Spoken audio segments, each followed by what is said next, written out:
Salah satu penentu toko kamu akan sukses atau enggak, selain dari penggunaan fitur marketplace, teknis marketing, sales, dan lainnya, yaitu adalah penentuan produk apa yang mau kamu jual.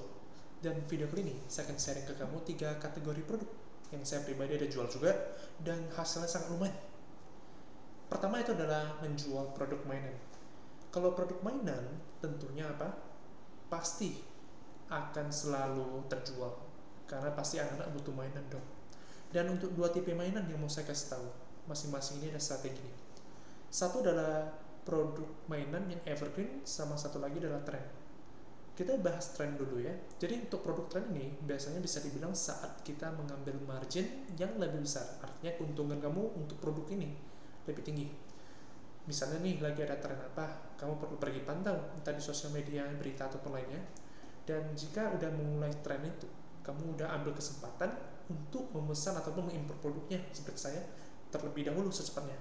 Jadi kita menjual dengan harga jual lebih tinggi karena di pasar masih belum ada banyak yang jual juga, sehingga harga tidak banting-bantingan. Kedua itu adalah mainan yang edukatif.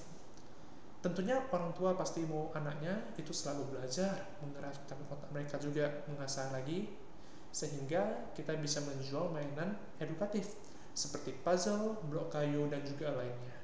Jadi seperti 2 tipe ya, produk yang tren dan juga yang sepanjang masa akan laris, yaitu seperti evergreen. Kategori kedua yaitu adalah saya rekomendasi seperti saya menjual produk fashion. Kalau fashion tergantung kamu mau tekuni di bidang seperti pakaian, sepatu, sandal, atau perhiasan. Kalau saya pribadi sebelumnya ada menjual pakaian fashion juga, saya ada tekunin, dan juga bagian perhiasan. Perhiasan saya menjual kalung, anting, dan juga cincin, dan juga bando-bandana gitu. Biasanya masing-masing toko itu tergantung cara saya strategi marketingnya bagaimana. Biasa perhiasan saya ambil marginnya itu pasti akan jauh lebih besar karena itu produk yang perlu kita cara marketingnya tuh menarik emosional customer. Contohnya nih lagi Valentine, jadi saya membuat kampanye marketing itu kalau yang cowok membeli buat pacar mereka tentunya harus sama toko saya. Jadi itu memberikan satu emotional value gitu sehingga orang tuh akan lebih cenderung tidak memperhatikan terlalu banyak ke harganya. Jadi harga jual saya biasa akan jauh lebih tinggi juga. Dan untuk pakaian juga baju itu kamu bisa juga perhatikan karena pakaiannya pastinya kebutuhan sehari-hari dan itu merupakan hal yang pasti orang butuh. Untuk sepatu dan sandal juga pastinya sama juga, itu merupakan satu kebutuhan dan pasti akan laku.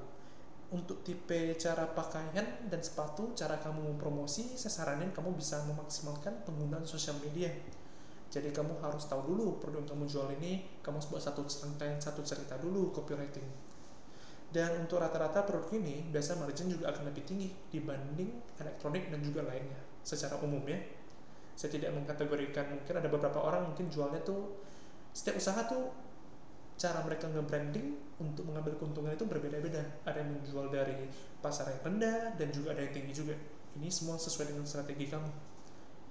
Ketiga itu adalah saya menjual produk home living ataupun perlengkapan rumah. Yang saya jual perlengkapan rumah ini sebenarnya menjual produk yang lebih kecil dalam skala mungkin harga jualnya, seperti rak kosmetik, rak dapur, dan lainnya. Itu merupakan satu kebutuhan sehari-hari bagi rumah juga pastinya, sehingga produknya pasti akan stabil terus. Dan sudah terbukti untuk ketiga produk itu saya ada jual di toko dan bulan ke bulan memang selalu berkembang. Itu adalah 3 kategori produk yang saya rekomendasi. Bila kamu sendiri ada menjual produk lain kategorinya, bisa coba sharing di komen bawah ini ya. Terima kasih.